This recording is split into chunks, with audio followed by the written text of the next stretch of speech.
Tantor Audio, a division of Recorded Books, presents Eyes of a Monster, a detective's relentless pursuit of a serial killer, by Ron Peterson, Jr. Narrated by Kyle Tait. Author's Note: I interviewed over 80 sources in a 2-year period in my research to tell this incredible true story. Voluminous case files and trial transcripts, obtained via Freedom of Information Act, FOIA requests, were also closely reviewed. Great lengths were taken to put all the pieces together as accurately as possible. Some of the recollections that were shared with me by sources in interviews don't precisely align, as is often the case with memories from decades gone by. In places where my narrative includes dialogue, I did my best to provide a realistic account based on my knowledge of the people involved. Where noted in the audiobook, privacy issues required the use of pseudonyms for 3 individuals. Chapter 1. Olivia. Olivia Dare Christian was asleep in her bed in the early morning hours of September 4, 1981. The 32-year-old schoolteacher lived alone at the Ivy Home Apartments in Hampton, Virginia, a Chesapeake Bay waterfront city. She was awakened by something touching her face. Slowly, Olivia opened her eyes in the darkness and could sense a shape looming above her. She realized that she was not alone. Finally, as her eyes adjusted, she saw him. It was her cat, Patches, following his usual morning routine of waking her up by gently pawing her face. A moment later, Olivia's alarm clock sounded. It was 6:30 a.m. Olivia Christian was beautiful, even first thing in the morning, with an enthusiastic personality that friends described as vibrant. She wiped the sleep from her eyes, stretched, and walked into the kitchen. She turned on the radio, filled a pot with water, and stood at the stove to boil an egg. Patches purred loudly at her feet and rubbed against Olivia's well-toned calves. As she loved to do, Olivia sang along with the radio. Her voice was sweet and bright, projecting optimism, one of the many things that endeared Olivia to her second-grade students at Captain John Smith Elementary School. Music was a huge part of her life. She'd been a soloist in the chorus at Hampton High and in the concert choir at Elon University, from where she graduated in 1972. These days, her vocals graced the Sunday choir just down the road at First Presbyterian Church, where she also taught Sunday school. While she fixed breakfast, one of Olivia's favorite songs came on the radio. It was a tune that could have been written just for her. Teach the Children by Crosby, Stills and Nash. She lent her lovely voice to the song. You who are on the road must have a code that you can live by, and so become yourself, because the past is just a goodbye. Teach your children well. The song was a fitting start to her day. It was the Friday before Labor Day. Her workday would conclude a week of in-service training for the teachers at Hampton City Schools. Then it would be Labor Day weekend, the official end of summer. Olivia had her weekend all planned out. As she did on the first Friday of every month, tonight she would volunteer from 5 to 10 p.m., staffing the phones at Contact Peninsula, a counseling hotline. She had volunteered regularly for the past 6 years and was trained on how to counsel callers suffering from depression or personal crises. On Saturday, she planned to visit the nearby Virginia Beach oceanfront with friends. Sunday would be church, followed by a visit to her parents' house for their usual Sunday afternoon cookout. On Labor Day Monday, there were plans to go boating and water skiing on the bay with friends. She had also promised to take in a movie somewhere along the line with her boyfriend, who was eager to see the recent box office hit, Raiders of the Lost Ark. On Tuesday morning, she would enthusiastically greet her young second-grade students for the first day of school. It had been a great summer, but she was ready for that feeling of a new beginning that accompanies the start of every school year. She sang along with Crosby, Stills and Nash, "And You Know They Love You," closing her eyes as her wonderful voice fell in tune with the 3-part harmony. Olivia's cat continued to demand her attention, rubbing against her legs even more enthusiastically as she removed the egg from the boiling water. "You want to go outside, Patches?" she said, bending down to gently rub her cat's cheek. "Okay, sweetie. Let's go for our walk." Olivia headed out the front door of her apartment, Patches following along as she walked out into the interior lobby corridor. As she always did, Olivia left her apartment door slightly open, so she would not have to bring along her keys. She headed out the exterior door of the building and stepped onto the sidewalk, Patches still close behind. It was a beautiful morning, a perfect 70 degrees. Crisp fall was beginning to set in as the summer humidity of coastal Virginia waned. As she walked, Olivia's natural beauty radiated. She looked younger than her 32 years, with delicate features, long dark hair, green eyes, and a lovely smile. She had a wispy physique, thin and athletic. She stayed fit with an active lifestyle of outdoor activities that included tennis, bicycling, and skiing. She loved snow skiing the most and was a member of the Peninsula Ski Club, a group who spent winters traveling together to ski resorts in the mountains of Virginia, Pennsylvania, and West Virginia. Olivia was also a member of the Peninsula Bicycling Association, a group that went on weekly bike rides together. Olivia's friends sometimes wondered why a lady as pretty as her, at 32, was not married. It was not for a lack of male suitors, that was for sure. She had been involved in a few serious relationships over the years, and even turned down a marriage proposal once. She had been dating her current boyfriend exclusively for the past year. The Ivy Home Apartments, later renamed the Apartments of Merrimack, were a bustling complex of 4 large brick buildings laid out in a U-shape with a parking lot in the middle. Each building had multiple interior corridors and 4 apartment units in each corridor, 2 upstairs and 2 downstairs.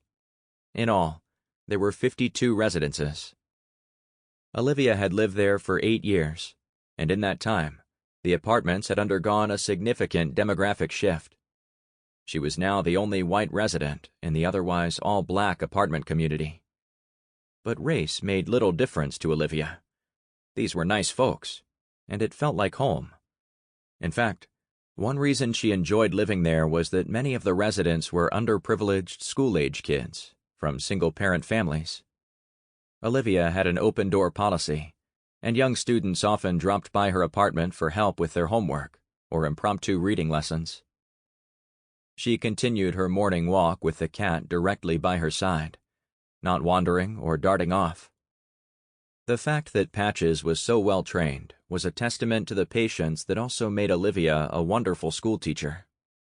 Training her cat had been all about positive reinforcement and praise, not scolding or punishment. Olivia and Patches continued down the sidewalk, nonchalant, almost in lockstep. After a while, the cat veered off into a grassy area and did his business. "That's a good kitty, Patches," she said softly. Patches returned to her side, and their walk continued. Unbeknownst to Olivia, there was someone watching her this particular morning. Someone with bad intentions. The person's thoughts were primitive, like a tiger stalking their prey, and Olivia had definitely separated herself from the pack, sauntering down the sidewalk, backlit in silhouette by the rising sun, her long dark hair blowing in the gentle morning breeze. As she typically did, Olivia walked around the back of her apartment building toward a playground area her cat liked to visit. About the moment she disappeared from sight, the person headed for Olivia's apartment, blending in with the surroundings. Once inside the inner corridor of her building, they looked at the front door of Olivia's apartment and could not believe what they saw. Olivia's door was slightly open, just as she'd left it. Silently, the visitor entered Olivia's apartment, slipping inside like a shadow and leaving the door cracked open.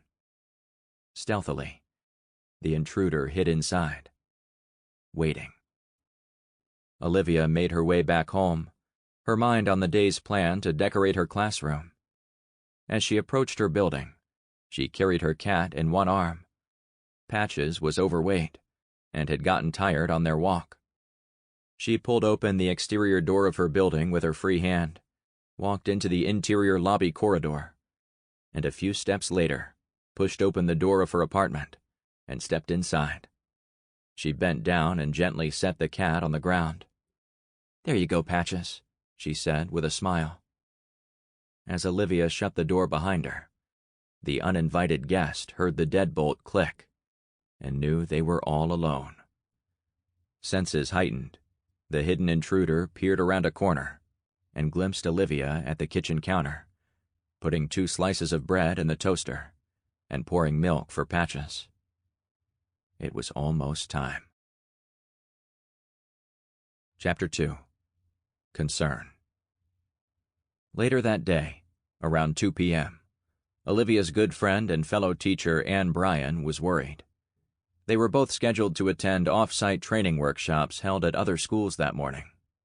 When Ann returned to Captain John Smith Elementary that afternoon, she was eager to catch up with Olivia. Ann stepped across the hall and stuck her head in Olivia's classroom to say hello, but the lights were off, and Olivia was nowhere to be found. Ann later said, "I thought maybe she had gone out to lunch with other teachers after their workshop and was just running late. After a while, I checked back.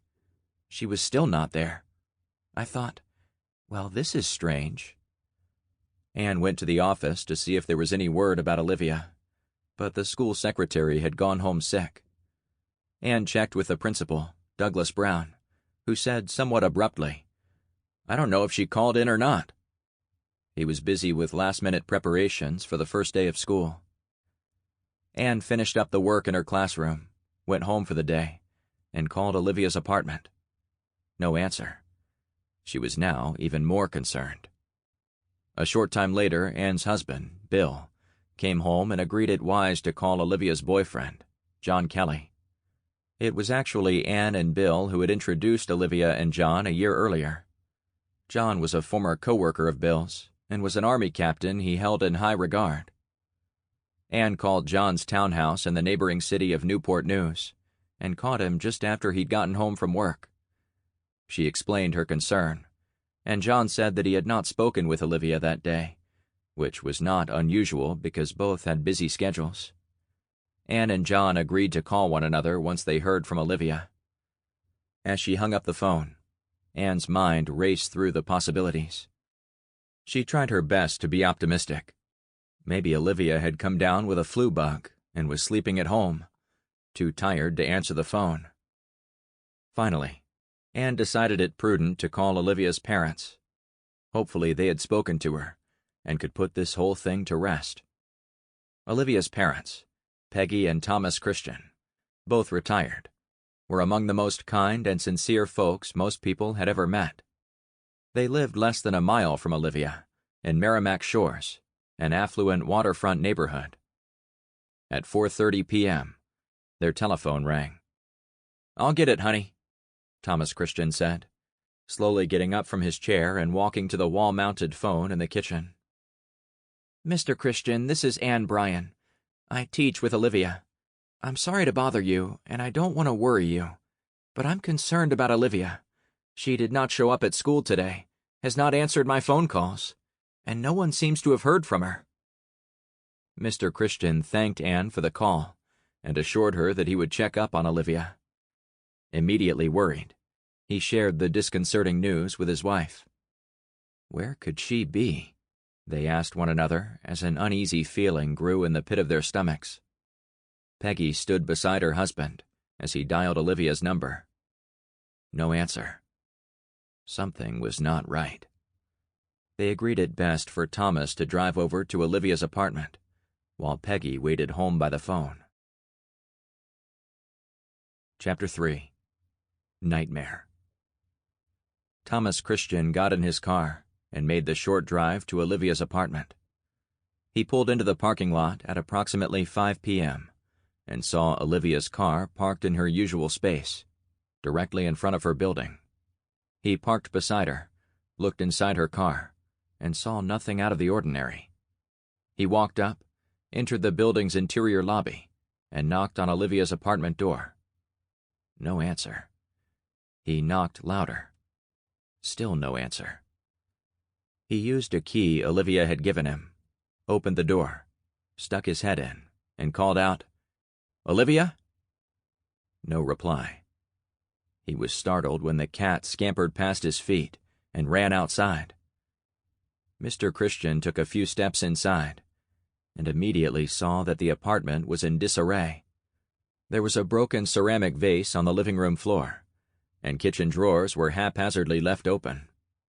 Olivia was normally a meticulous housekeeper. "Olivia," he said, "are you here?"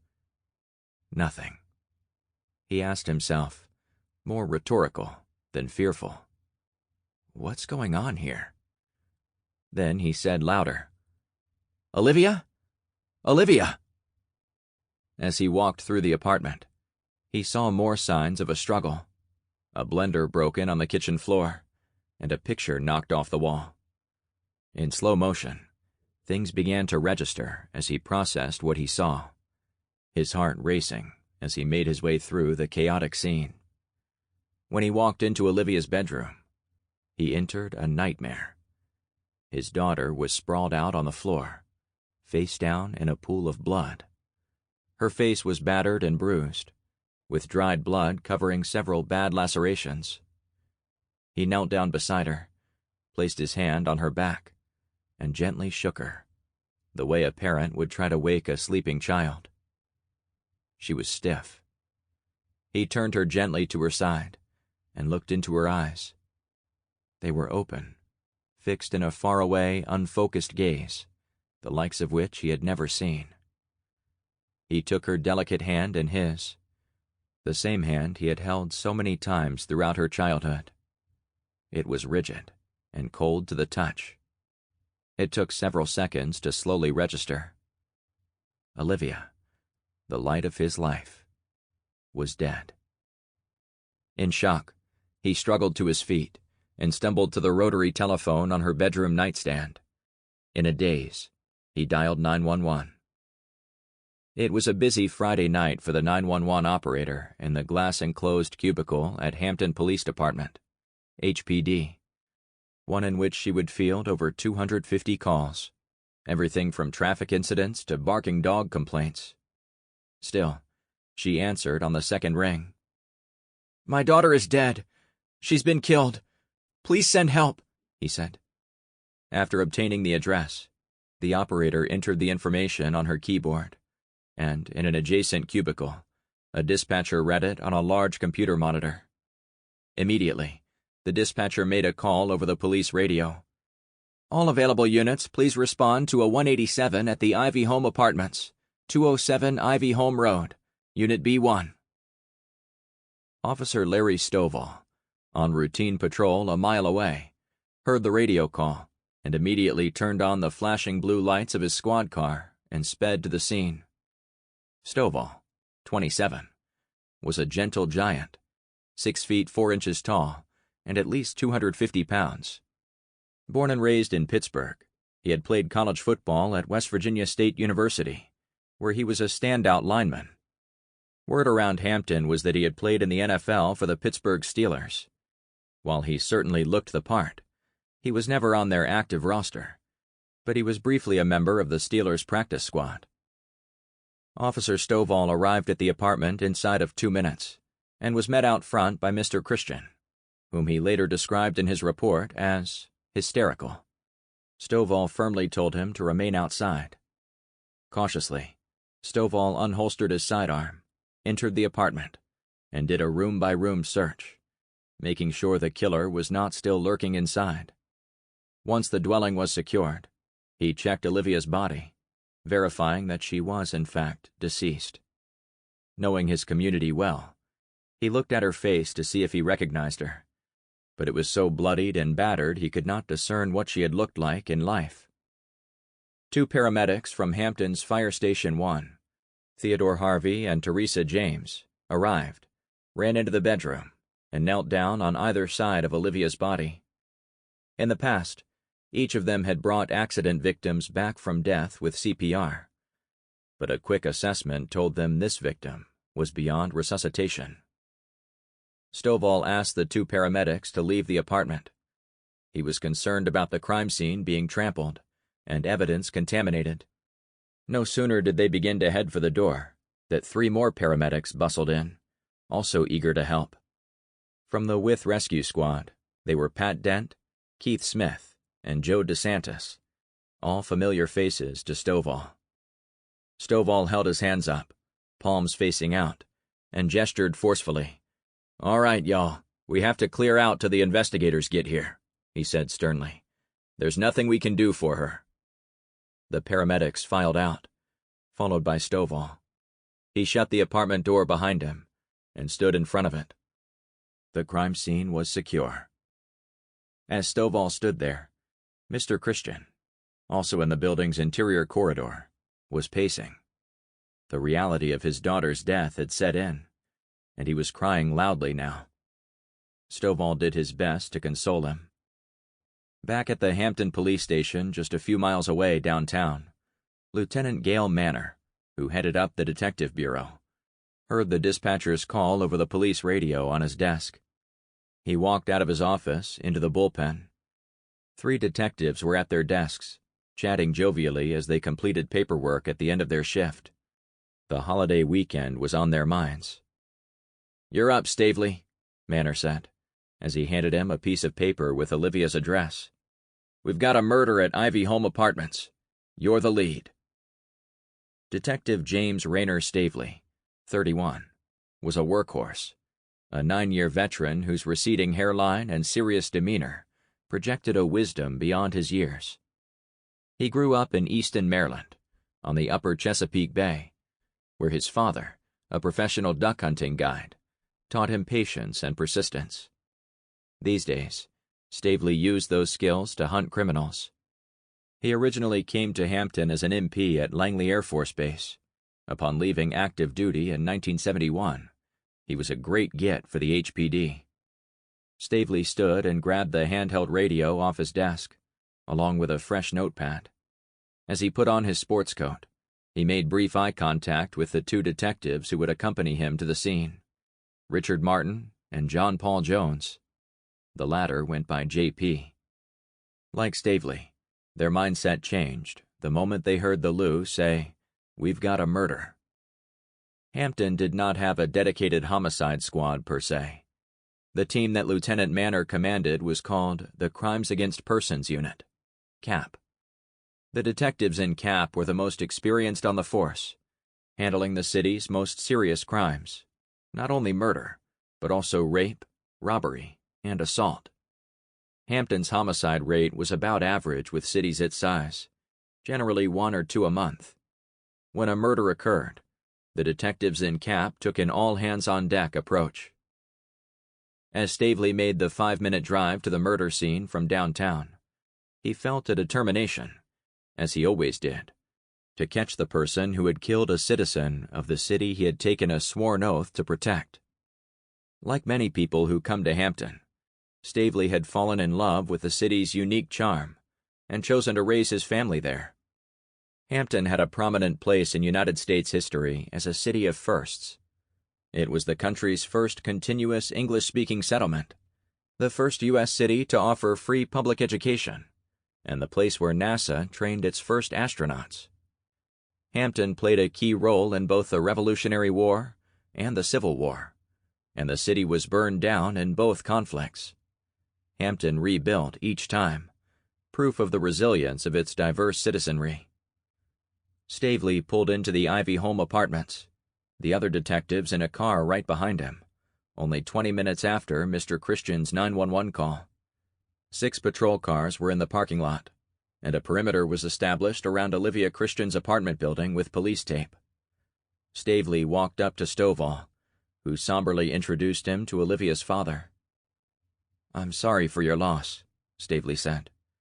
A standard line he had spoken many times, but one he meant with all sincerity. Stovall provided Stavely an overview of what was inside, carefully selecting his words so as not to make things even worse for Olivia's father, who was in earshot. Although Mr. Christian was in no condition to answer questions, standard procedure required Stavely to ask him, "Do you know who might have done this?" "No. Lord, no," Mr. Christian said. "Was there anyone who was angry with your daughter?" "No." "Maybe a boyfriend or family member? Did she have a disagreement or argument with anyone lately?" "No. She does not have an enemy in this world." "Did she have a boyfriend?" Stavely asked. "Yes, a boyfriend," Mr. Christian said. "We'll need to talk to him." With Stovall's assistance, Mr. Christian finally began walking to the patrol car for the worst ride of his life. As he did, Sergeant Roy Kegley, the crime scene unit's fingerprint specialist, walked past, carrying an oversized briefcase. He met Stavely, Jones, and Martin in front of the apartment. They huddled together, and Stavely was succinct with his instructions. "Someone's dead, and someone did it," he said as he reviewed how the team would handle the murder scene. Back in Merrimack Shores, at 103 Eggleston Avenue, Olivia's mother was looking out her front window when the squad car pulled up with her husband inside. Immediately, she knew something was terribly wrong. She ran out of the house and met her husband at the car, and the moment she saw his face, she knew. Years later, a neighbor, Martha Pollock, would still remember Mrs. Christian crying loudly in the front yard, in her husband's arms. "I knew that was the sound of a mother who had lost her child," she recalled. Minutes later, Olivia's only sibling, her older brother, Thomas Christian III, known as Tommy, drove up to his parents' house. Tommy was 40 and single, and lived in nearby Newport News. A Navy veteran, he worked for Wiley Laboratories, a California-based federal contractor. Tommy had received a nervous phone call from his mother 20 minutes earlier. Sensing the gravity of the situation, he dropped what he was doing and headed over immediately. Tommy parked behind the police car, fearing the worst. Officer Stovall, who had been instructed to question any friends or relatives who came to the Christian's house, met Tommy on the front porch. He told him the awful news. The ugly truth of homicide is that most murder victims are killed by someone they know. A proper investigation begins with the people closest to the victim and works its way out. That process began immediately, as Stovall observed Tommy's reaction with a curious objectivity that comes with the job. It was immediately clear to Stovall that Tommy was truly in shock. In reaction to the notification, as officers call the delivery of this kind of news, he looked as if he had been punched in the gut. In disbelief, Tommy went inside, as Stovall remained on the front porch. He found his parents slumped in their chairs at the kitchen table, his mother's head resting on his father's shoulder, wrapped in his arms. Their eyes, already swollen and bloodshot, wrecked with pain, slowly lifted to greet him.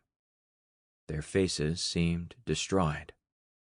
Silently, Tommy took a seat beside them, in the same chair he always sat in for family dinners with Olivia. Through teary eyes, he gazed at Olivia's empty chair as the reality sank in. Chapter 4. Scene. At Olivia's apartment, the investigation got underway. Things were deadly serious, as the first 48 hours rule weighed heavy. If investigators do not have a lead, a suspect, or an arrest in the first 48 hours, their chances of solving the murder are cut in half. And the fact was that statistically, the national clearance rate for homicides was around 70%, which meant that 30% of killers were not brought to justice. Detective Stavely entered the apartment by himself and did a preliminary walkthrough. He was then joined by Detective Martin, who carried a 35mm camera with strobe flash, loaded with color film, and took multiple photographs of each room. His goal was to visually convey all aspects of the scene. To do this, Martin took 3 general types of photos: overall, which, as the name implies, captures a wide-angle aspect of each room at the scene; mid-range, which transitions the viewer from an outsider looking in to a more involved perspective. And close-up. Sample complete. Ready to continue?